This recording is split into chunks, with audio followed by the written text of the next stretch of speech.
Doon ka sa harap, doon ka sa harap. Umamay ka ba?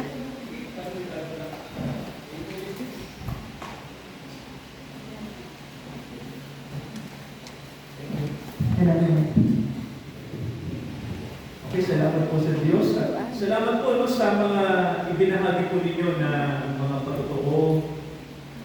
At alam niyo po, yung generation na younger ng Burela, maganda makilala niyo yung lenong niyo, yung lolo ng lolo niyo, kasi maraming storya, maraming kwento na papupulutan po ninyo.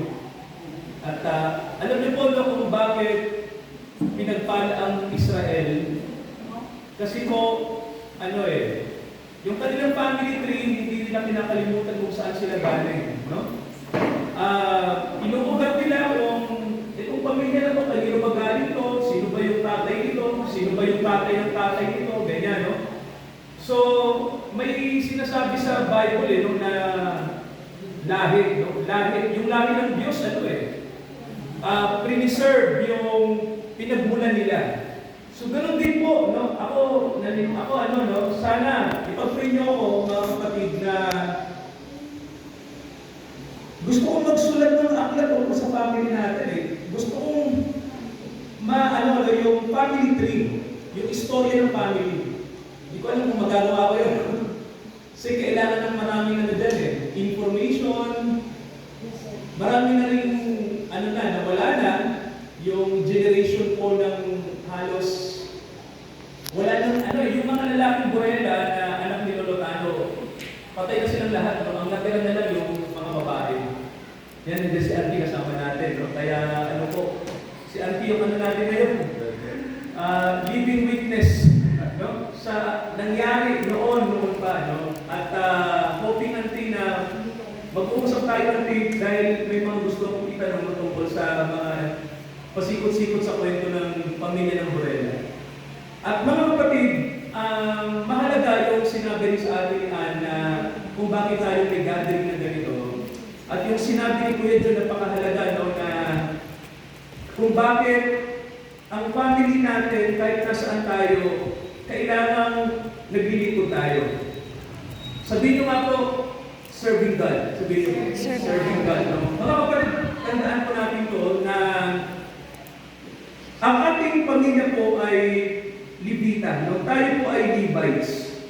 Ang pagkakatawag po ng Diyos sa ating pamilya po ay priesthood. Tayo po ay nagsiserve sa Diyos. Kaya mga kapatid, ano man yung profession nyo, doktor man kayo, teacher, ano man po ang inyong pong profesyon ay dapat ipaglingkod nyo po sa Diyos. Ganun po yun.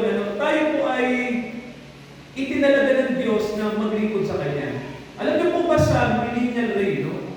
Pag dumating na yung paghahari ni Kristo sa mundo, alam niyo po ba na sabi ng Bible, ang mga tao na itatalaga ng Diyos dito yung mga naglingkod sa Kanya. Kaya mahalaga na hindi, ang ating paglilingkod po kasi ito po ay pasimula pa lang para sa darating na hinaharap. No? Ang mundo natin, mga kapatid, tandaan natin na ang lahat ng mga bansa ay magsiserve kay Jesus Christ. Amen po ba? No, kaya ngayon pa lang po, tinitrain na tayo, no? To serve the Lord Jesus Christ. So mga kapatid, thank you po, no? May mga humahabol pa tayong mga relatives. Sige po tayo po tumayo, tayo po tayo lahat, sa ating po pagbasa po ng Word of God. So pakinggan po natin. At sige mga kapatid, open forum naman tayo. After ng konting reflection sa gabi nito, pwede tayo mag-share, pwede kayong magtanong. Yan ang gusto ko po, may nagtatanong, gustong alamin kung ano ba ang gusto ng Diyos sa atin, ano ba ang plano ng Diyos. From the Bible po, matutuklasan natin yung mga bagay na ito. So ito po, pakinggan natin, Ephesians chapter 1. Basahin natin. Okay, sulat ni Pablo sa mga taga-Efeso, Ephesians chapter 1, verse 3 and 4. So pakinggan po natin to.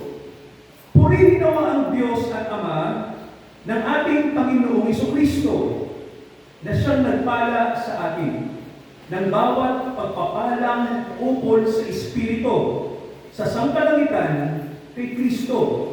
Sabi sa Ingles, "Blessed be the God and Father of our Lord Jesus Christ, who hath blessed us with all spiritual blessings in heavenly places in Christ, according as He has chosen us in Him before the foundation of the world, that we should be holy and without blame before Him in love."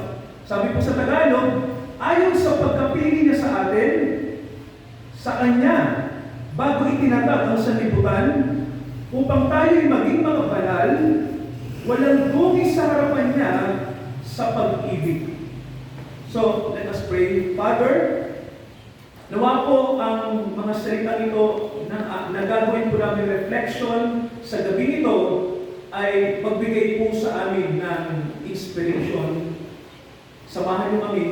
Ito ang aming panalangin. In the name of the Lord Jesus Christ, lahat po tayo magsabi ng Amen. Amen. Makakaupo po tayo lahat. So, mga kapatid, mahalaga yung salitang spiritual blessing. Sabihin na po natin spiritual blessings. Yan. So, alam niyo po ba, mga kapatid ko, parang alam niyo, no? Alam niyo po ba na lahat ng bagay ay galing sa Espiritu? Lahat ay spiritual. Alam niyo po ba yun? No? Alam niyo po ba na hindi gagalaw ang ating physical na katawan kung wala kang kaluluwa? Naniniwala po ba kayo doon? Amen. Mga kapatid, no? Gumagalaw yung ating physical body dahil mayroong soul spirit na nasa loob mo. So, kaya ka buhay dahil may espiritu na nasa loob mo. Tama po ba? Mga kapatid, no? Kaya po, sinasabi natin na all things are spiritual. At alam niyo po, ang pamilya po natin, tinawag tayo sa spiritual na paglilingkod. Amen. Hindi po ba? Amen. No? Yan po yung calling sa atin. No? Tayo po ay tinawag to serve God. At ang sabi ng Bible sa atin, ang paglilingkod sa Diyos ay paglilingkod sa mga bagay na espiritual. Sabihin nga po natin, mga bagay na espiritual. Mga bagay na spiritual. Yan. So, maganda to. Ano ba yung mga bagay na espiritual? Alam niyo po, tatlong bagay. Pag sinabi natin espiritual. Okay, gusto ko pong bigyan lang ng idea to sa inyo. May mga paniniwala po na may kinalaman sa spiritual, pero hindi ito yung tinutukoy ng Bible na spiritual. Ibig ko pong sabihin, halimbawa ganito, may paniniwala na ang tawag natin ay Buddhism. Okay, sa Buddhism, sa pag-aaral ng Buddhism, ang tao ay spiritual na walang Diyos.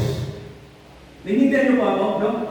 Pwede kang maging spiritual, pero walang Diyos. So, tanong, pastor, di ba dapat spiritual tayo kung naniniwala tayo sa Diyos? Pero yun nga po, no? Sinasabi ko nga po sa inyo, may mga paniniwala po na spiritual, pero walang Diyos. Hindi sila naniniwala sa Diyos, pero sa tingin nila spiritual sila. Naintindihan niyo po, mga kapatid, no? So, ganito yan. Ipinakikita sa atin ng Bible na ang pagiging spiritual ay hindi lahat ay sa Diyos. Yun po ang conclusion natin, ano? Hindi lahat ng bagay na spiritual ay sa Diyos. No? Pwede, ang sabi ng Bible sa atin, pwede nanggaling lang sa atin, no? Kaya nga po, pag ang usapin ay pananampalataya, ang tanong ay ito, yung pananampalataya mo ba, galing lang ba yan sa'yo o galing sa Diyos? Naintindihan niyo po, di ba? Kasi mga kapatid, laging may dalawang bagay sa mundo. No? Galing sa tao at galing sa Diyos. Pero po, iba ang mga tinawag. Amen po? Iba. Kasi po, pag ang usapin ay spiritual, pag ikaw ay tinawag ng Diyos, ang iyong paniniwala ay yung iyong pagiging spiritual ay galing sa Diyos. Hindi galing sa tao. Kaya mga kapatid, kung titingnan niyo po, sabi ng Bible, nakalagay, purihin natin ang Diyos na siyang nagpala sa atin. Amen po ba? Ano sabi ng Bible? Purihin natin Diyos na siyang, ano po, nagpala sa atin. Alam niyo po, lahat ng bagay na nasa atin ay galing sa Diyos. Amen. I-deny man natin ang Diyos. Sabihin man natin na ako'y independent sa Diyos kasi distracted ko, kaya ako nagkapera, kaya ako yumaman, kaya ako naging magaling dahil sa aking sarili. But tandaan natin mga kapatid ko, walang bagay na hindi galing sa Diyos. Amen. Lalo-lalo po yung mabubuting bagay. Amen. Hindi po ba, no? Kaya sabi ng Bible, purihin natin ang Diyos kasi ang blessing ay galing sa Kanya. Kaya po tayo nandito. Kaya may reunion tayo. Mayroon tayong kaalaman sa mga bagay na espiritual. Kasi ang sabi ng Bible, ang lahat ng blessings natin ay galing sa Diyos. Kaya, alam niyo po, no? Sabihin niyo nga po, blessed ako. Sabihin niyo nga po, blessed ako. Blessed. Why? Kasi mga kapatid, ano eh? Tinawag ka. May tanong ako, sino rito ang tinawag ng Diyos sa tingin niya? Amen. Kaya tayo ay naging Christian. Meron Amen. po ba? Amen. Yung tinawag. Okay. Alam niyo po ba, no? Tatanungin natin yan. Alam niyo po pag tinawag ka ng Diyos, alam niyo po ba na ang mga tinawag po ay hindi dumadaan sa madaling paraan? Nakikinig po? Hindi madali ang sumunod sa Diyos. Gusto ko lang pong sabihin ko, no? Hindi siya madali. Ang sabi ni Jesus, ang pagsunod sa Diyos ay dumadaan ka sa makitid na daan. Sabihin nyo nga po, makitid na daan. Makitid na Yan. daan. Ibig sabihin ko, yung daan na parang sa tingin mo parang hindi ka papasa. Ganun na. Daan na parang hindi mo alam kung saan pupunta. Pero, makinig kayo mga kapatid ko, ang makitid na daan kasi ay, ito po ay metaphor ng Panginoon, simbolo na ginamit niya, para ito sa mga anak ng Diyos. No? Hindi ito para sa mga hindi anak. Para lang ito sa mga tinawag. No? Sa sinasabi ng Bible sa atin na mga nakakatanggap ng pagpapalang espiritual. Kasi mga kapatid, sabi ng Bible sa atin, lahat ng bagay ay galing sa Diyos. Lalo na po, sabi ng Bible, no? May nakalagay, yung mga nakakaranas ng tinatawag nating mga challenges sa buhay. Okay, naalala ko yung storya ni Kuya Jun, ano? Yung isa sa mga tinatawag nating mga elder na pinsan, no? Si Kuya Jun, si Kuya Lorenzo. Okay, alam niyo mo yung tatay ni Kuya Jun, no? Si Lorenzo Sr., ang aking alam kay Uncle ay isang matalinong pastor. Marunong siya. Palabasa, marami siyang alam. Well, eto, yung nakita ko sa kwento ng aking mga kamag-anak ay halos lahat tayo ay dumaan tayo sa tinatawag na narrow road, no? Makitid na daan. Ibig sabihin po, daan na kung saan ay, ako naniniwala po no, na dinadaan tayo dyan kasi naniniwala po ako na naglaan ang Diyos ng blessing sa atin. Amen. Amen po ba? Amen. Mga kapatid, no? At mga kapatid, hindi ko habol sa Diyos yung mga material na bagay lang. Hindi yun. Hindi yun ang usapin. Ang ating pamilya po ay tinawag, sabi ng Bible sa atin, para magampanan natin yung kalooban ng Diyos. Amen. Amen po ba? Yung rin ng Diyos, mangyari po sa atin, no? Kaya nga po, babalikan ko lang po no, yung sinabi ni Pablo na sabi na dito, nakalagay, ang Panginoong Jesucristo, ang ating Ama, kasama ang Ama, nagpala siya sa atin ng bawat pagpapala sa sangkalangitan kay Kristo. Ibig sabihin po, ang inilaan ng Diyos sa atin ay hindi lang panglupa. No? Kaya siguro magtatanong kayo, Pastor, bakit dito sa lupa, no? Patuloy ang struggle, ano ba? Well, mga kapatid, huwag kayo mag-alala kasi sabi ng Bible na kasulat, ang inilaan sa mga saserdote, no? Tandaan natin, ano? Yung inilaan sa atin, yung pinaka-foundation ng lahat ng bagay, no?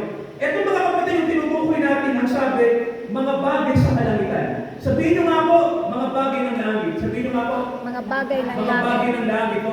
Tandaan natin mga kapatid, kung sabi ng Bible sa atin, pag tayo mga anak ng Diyos, ang tawag po sa atin ay meron tayong high calling, mataas na pagkakatawag.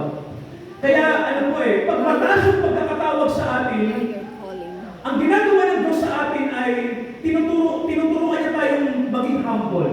Po, no?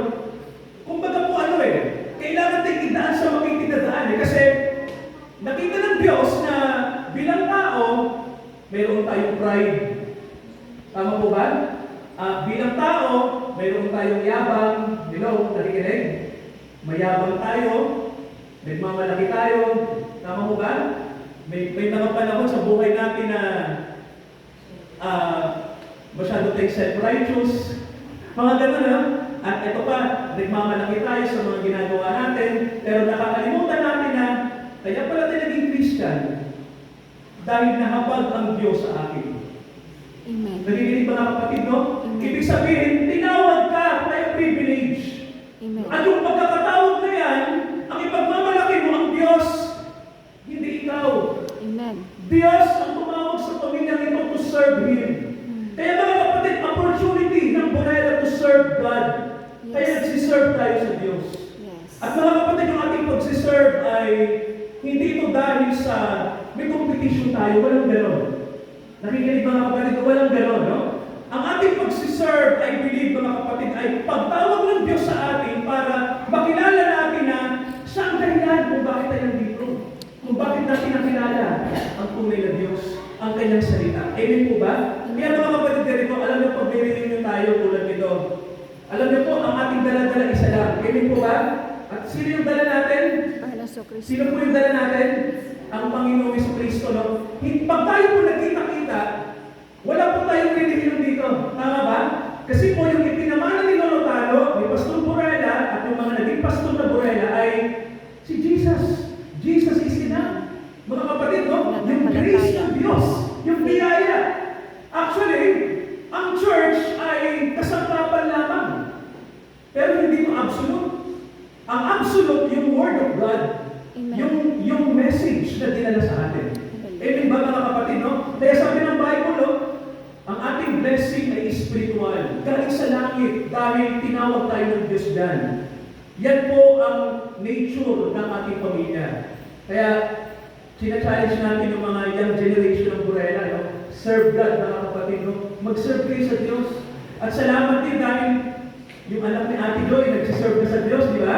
Di ba? Nakakapag-teach na yung isang anak nila pastor, di ba? At I tell you mga kapatid, no? Sana marami pang preacher ang lumabas sa pamilya nito. No? Natawagin ng Diyos, maging living testimony sa calling ng Diyos, sa grace ng Diyos. Kaya po, sabi nga po natin, biyaya po ang dahilan kung bakit po tayo nandito ngayon. Amen po ba mga kapatid? No? And then, ito po yung dalawang bagay bago tayo magtapos, bago tayo mag-share. Sabi ng verse 4, nakalagay, ayon sa pagkapili niya sa atin, bago itinatag ang sanlibutan, upang tayo maging mga banal at walang lumis. Mga kapatid, gusto ko kung ano rito, no? Bigyan ng idea to, ano na to, no? Sinabi na ito na ayon sa pagkapili niya. So, mga kapatid, gusto ko pong magkaroon tayo ng open, bukas na puso dito. Kasi, ako ay believe, naniniwala ako, no, na ang pagiging Kristiyano po, ito mga kapatid, gusto kong diinan na to. Ang pagiging Kristiyano po, hindi po yan galing sa desisyon natin. Yes. Amen. Intindihan niyo po, no? Walang kalooban natin ang ginamit ng Diyos para tayo po ay maging Kristiyano. Amen. Naintindihan niyo po? Ang sabi ng Bible, ayon sa kanyang pagpili sa ating bago itinatag ang sanlibutan. Ibig sabihin, wala pa ang lahat, kilala na ng Diyos si Kuya Jun. Kilala niya na ako. Kilala niya na ikaw. Kilala ka na ng Diyos, wala pa ang lahat. Amen. So mga kapatid, ito yung sinasabi na ang Diyos ay omniscient. Alam niya ang lahat, wala pa ang lahat. Alam niya na ang lahat, alam niya na ang katapusan, alam niya ang lahat. Okay. Kaya sabi ng Bible sa atin, yung calling na nasa atin ay napakataas kasi ito ay galing sa Diyos. At ito at ang sabi, itong pagpili na ito ng Diyos ay hindi lang to privilege for us. Alam niyo po, kung alam natin na tinawag tayo ng Diyos, alam niyo po igaganti natin kung ano? Tayo po'y mahihiya eh. Di ba, no? Di ba mahihiya tayo, parang tingin natin na hindi naman ako worthy Lord, bakit ako? Alam niyo kung bakit ganun yung sinabi ko? Kasi mga kapatid, ganito yan. Sa totoo lang, ito hindi naman talaga tayo karapat-dapat sa Diyos. Yes. Yun ang totoo. Tayo po ay mga sinners eh. Mga makasalanan tayo, no? Ang totoo po nun, kung hindi tayo tinawag ng Diyos, tayong lahat ay kawawa. Lalo-lalo na po kung hindi tayo tutugon. Pahamak. Mga kapatid, sa totoo lang, lahat tayo dito, no? Lahat po tayo dito. Kung wala ang calling niya, kung wala ang kanyang mercy, tayo pong lahat na nandito ngayon, pupunta tayo lahat sa kapahamakan. Praise God, kasi tinawag niya tayo. Praise God, kasi mahal niya tayo. Pagtawag niya ang dahilan kung bakit tayo naging mga believers. Amen. Sa gabi nito, i-bless naman ng Diyos ang pamilya natin, tayong lahat sa pagsiserve sa Kanya. Amen ba mga kapatid? Amen. So, share tayo, no? Dahil pwede naman tayo mag-share sa ating pong pinag-aralan. At pwede pong tumayo dito. Kung gusto nyo pong mag-share, kung may tanong kayo, okay lang po. Maraming sasagot. No? So, sige po, pwede tayo magtanungan at pwede rin tayo mag-share sa pinag-aralan po natin. Praise God.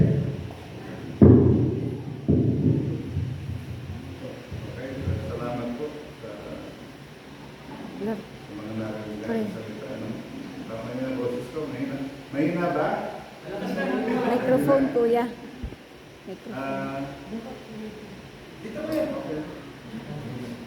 Di- Dito na lang. Microphone, kuya. Microphone.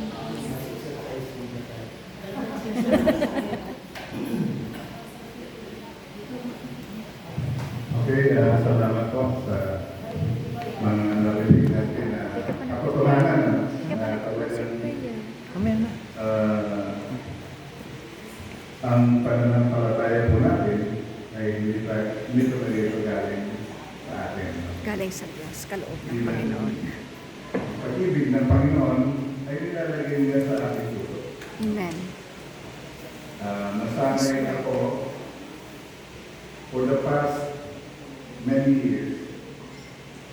Doon sa tinatawag na election, for the past 4 years, hindi ko ma-accept itong bagay dito.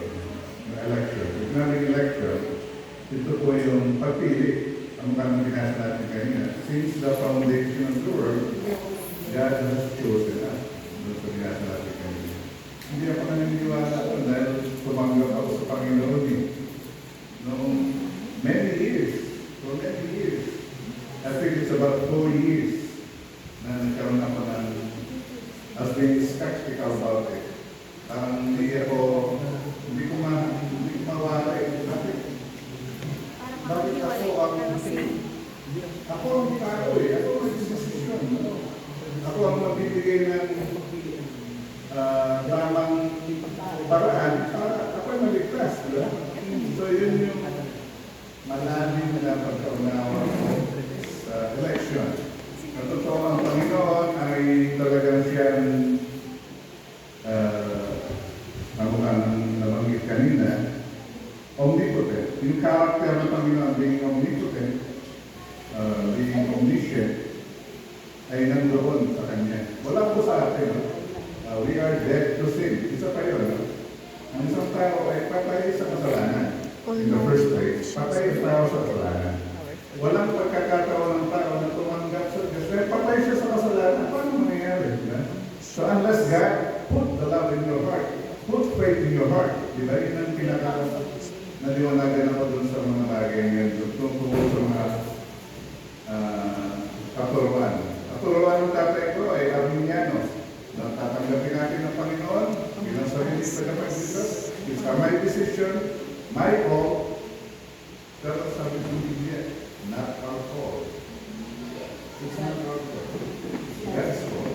It's a divine call for us to be Christian. Amen. He chose us. Hindi niya tayo. Since the foundation of the world, hindi nang sinabi sa Christian. Since the foundation of the world, pinili tayo na magkaroon ng pananampalataya para sa Kanya. Ang buwanin ko yung pinatay nun. Noong una kasi, wala akong sinasabi ng mali. Yung nangyari sa akin noon, no? Wala akong sinasabi ng mali ang kasi nalala ko si Lily, bata pa kami. Tanggap Panginoon, puso mo, Kristyano. Yun ang paniniwala namin nun, ba? Pag tinanggap mo sa puso mo sa Panginoon by word, Kristiyano na. Pero not so. Iba yung sinasabi ng Biblia sa ating paniniwala. I think it's about making lang daw, hindi ako mahaba dahil marami tayong opportunity pa na dapat marinig. Mga questions about bilang isang Kristiyano, ano po bang dapat natin gawin para tayo magkasigurado or magkaroon ng liwanag sa ating mga bulan na pag-isip. No? Ang tingin ko sa sarili ko kasi noon, bulag ako. Even I attended the church for several years. During my childhood, hanggang lumaki, Sunday school, and so on and so forth. And then I realized, my wife and I realized, that it's not our fault to be saved. It is God's fault. Yes, amen. According to Ephesians, since the foundation of the world, God has chosen us. So malalim kong pangunawa ito, kailangan yung sinasabi natin na obedience sa Panginoon, ang mukha ng pagdasal ng Biblia, which is true. Nung naging sa Evangelicals, bihira akong magdasal ng Biblia. Tama ko ba? Parang Biblia, pinaagil na, ilinisan mo kung gano'n. Diba? Parang, aminin natin totoo, Nakabaol. bilang Kristiyano, hindi tayo maglabas ng Biblia.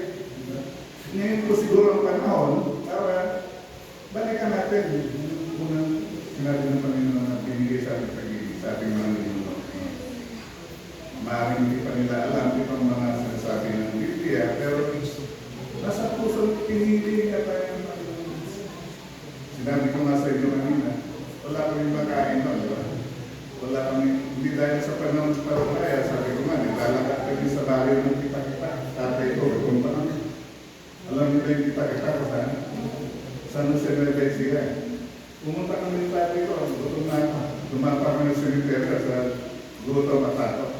Pero anyway, God has blessed us so much because of His will. Kalooban ng Panginoon. Amen. Na para sa atin. So, mananganan po tayo sa kalooban ng Panginoon, hindi po sa ating mga sarili. No? Kung sa ating tayo, mananganan tayo sa ating mga desisyon, sa ating mga abilities, ating mga pag-isip, na doktor naman ako, pwede ko sabihin na, mali naman yan. Diba? Pero ang Panginoon ay bibigay sa atin ng wisdom para maunawaan kung ano ito sinasabi ng Biblia.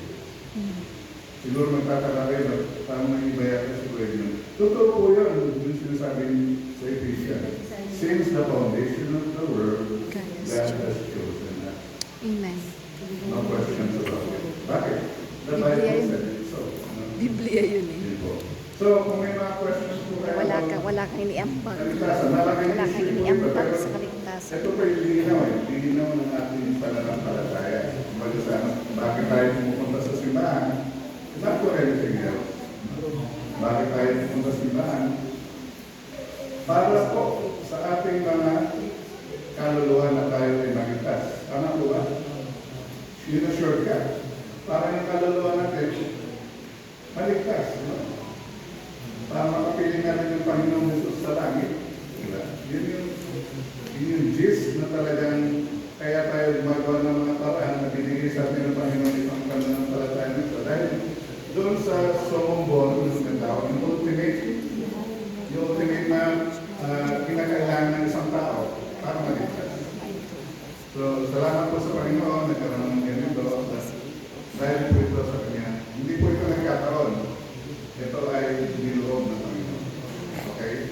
Ngayon, kung sino naman po ang pwede mag-share, I'd like to encourage you to share about yun sa inyong mga gusto itanong o sabihin o kung gusto niyo kumanta, pwede rin.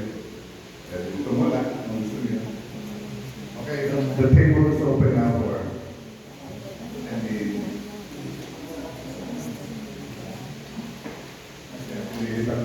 Manager.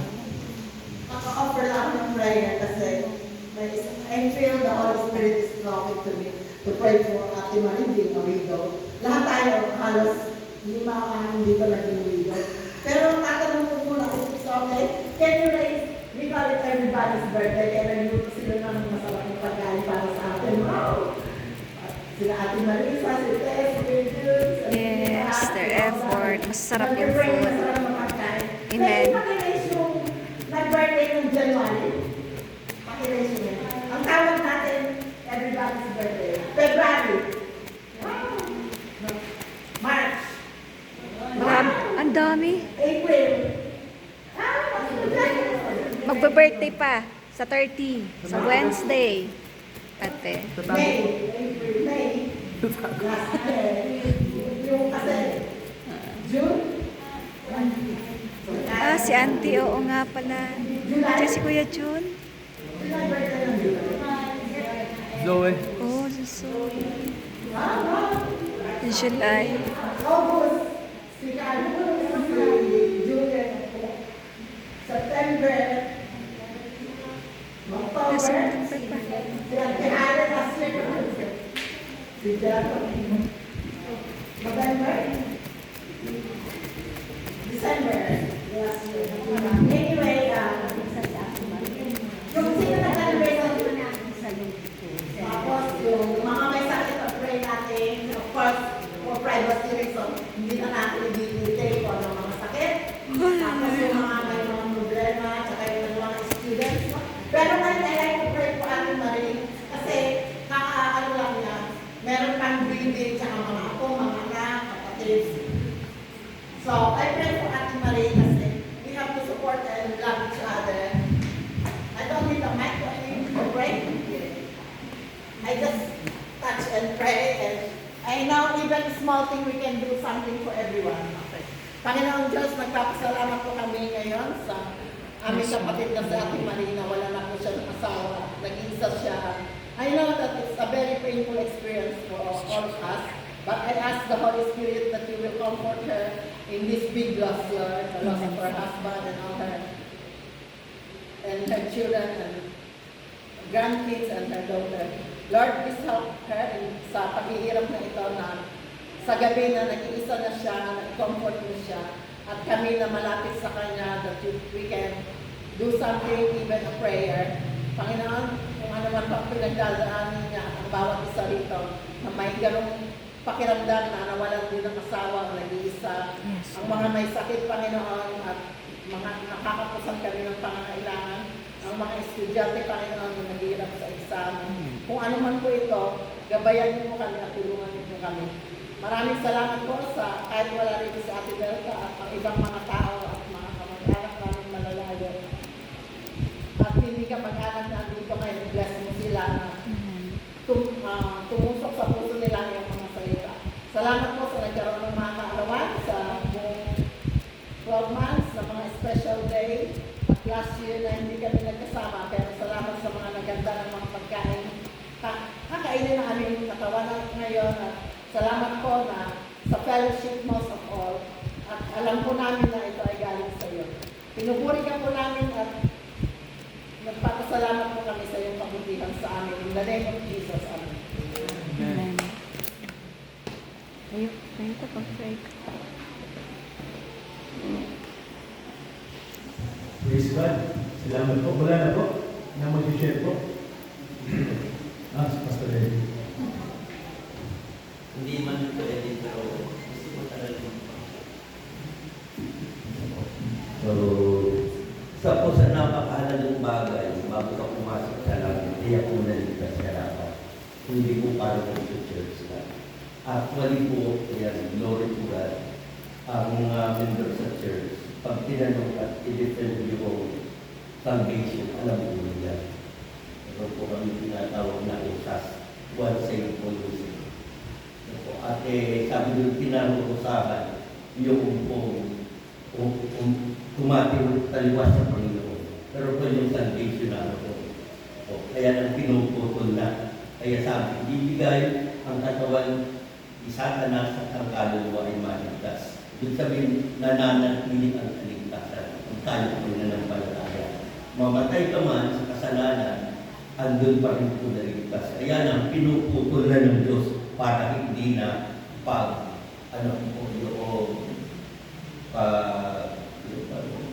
pagayahan. So yung pong sinabi ni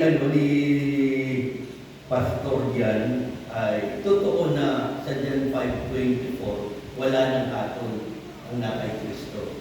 Sabi noon, kung dumirinig ng aking salita, sumasampalataya sa nagsugo sa akin, ay may buhay na walang hanggan, hindi na hinahatulan, siya ay lumipat na sa buhay mula sa kamatayan. Sa once na nanampalataya tayo, hinaranganap tayo, being justified by faith. Ang pagtingin sa atin ng Diyos perfect. Tayo rin nagkakasala, ang pagtingin ng Diyos perfect. Because of faith. So, yun po yun. And then, yung po tinatawag na salvation, hindi talaga sa atin. Kaya nga po ang Diyos ang pumili. So at ang pagpili, nag-response lang po tayo. Pero yung response natin galing pa rin sa Diyos. Siya pa rin yung nagpudyo, tumugon lang tayo, zero po tayo pagdating sa salvation. Wala tayong kakayahan, kaya walang malaki kahit sino. Kaya lahat ng blessing po sa atin, spiritual, material, pinasasalamatan natin. Patay nga ang tao. So yung yung pong salvation ay zero tayo. Pero salamat sa pagkukunan nito, sa biyaya niya, tayo po ay nakaligtas. Kaya maganda po yun yung Ephesians chapter 1 na yun, na tayo ay pinili before the foundation of the earth, yung tinatawag na foreknowledge of God. Na hindi pa nangyayari na nakita ka na sa panahon na yun, mananampalataya ka, pero sa isang bagay, hindi ka pa nananampalataya dahil ikaw ay kasama sa pinili, ikaw po ay nasa listahan ng aklat ng buhay. Kaya tanda po natin, zero tayo. Kaya nga po ang tanong, ito po aabot ko sa inyo, kasi ako ay kapit lang naman sa mga borela. Pag namatay po ba kayo ngayon, iyak ba ninyo na kayo ligtas? Ngayon mismo. Hallelujah. O tayo ay dumadalo lang sa church. Sasabihin ko pa sa inyo, ang tunay na ligtas kahit anong oras, siya ay ligtas. Mamatay man siya, in Jesus talaga siya. Sapagkat pasimula pa ay pinili na siya ng Diyos. Zero siya, pero pinagkaloob ng Diyos ang spiritual na bagay sa kakiyakan ng kaligtasan. Mga kapatid, totoo yung sinabi ni Pastor Jan, hindi po kompetisyon ang religion. Kung baga nangyayari.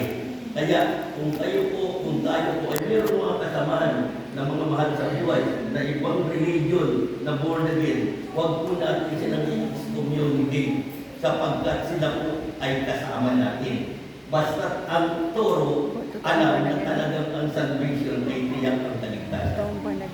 Salamat po sa inyo.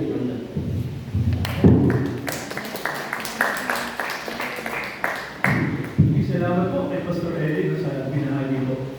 Salamat po. Meron pa po mga kapatid na mahalaga pong sasabihin bago po tayo. Sino pong gutom na? Okay. Okay po. Ate? Ano ate? Ano yun ba? Okay. Okay. Mga senior. Sino po yung gutumin? Sino po yung gutumin dito? Yung madaling magutom. Yan. So ano po, kung wala na po, kailangan po natin magpanalangin sa isa't isa. Amen po ba? Yan. So tayo po tayong lahat. Tayo po tayo. Okay, so ang gawin po natin ngayon ay simultaneous prayer. So lahat tayo mag-pray. Kung pwede po, i-vocalize natin.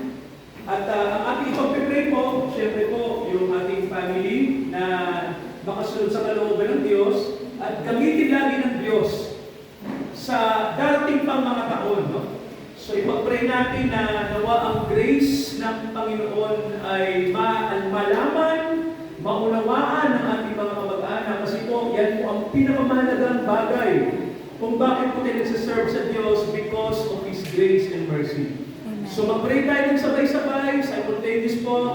At ano ba yung ipaisip ng Holy Spirit na dapat ipag-pray na po natin ngayon?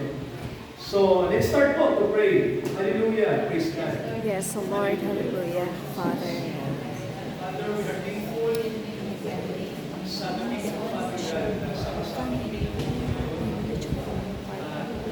Binigyan mo ni Father na binigyan na spirit na ang sama-sama Father, naman ang inyong calling tunay po, Father God, na magkaroon ng realization sa aming mga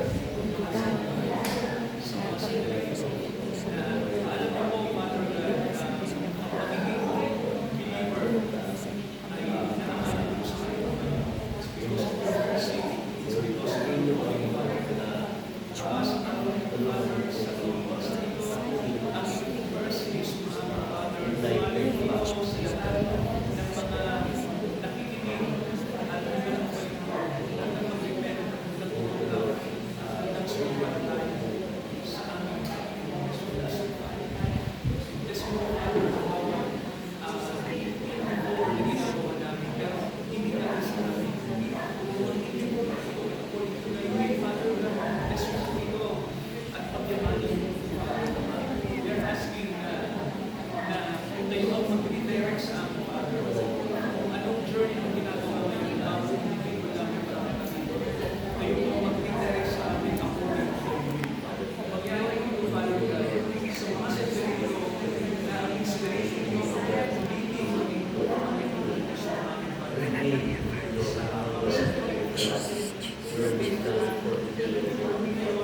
Sama-sama po kami para magpasalamat, para magbahagi po ang nakapasok sa Panginoon sa Panginoon.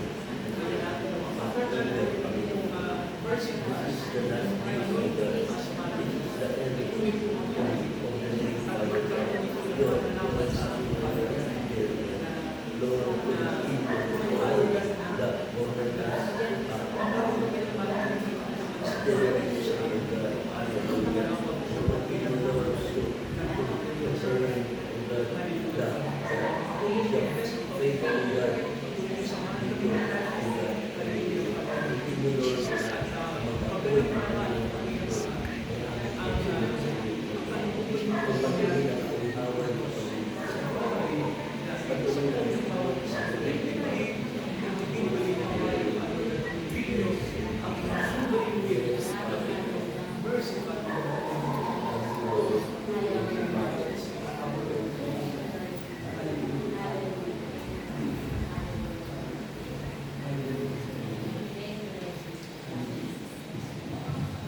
Salamat, Father, sa blessings and fellowship.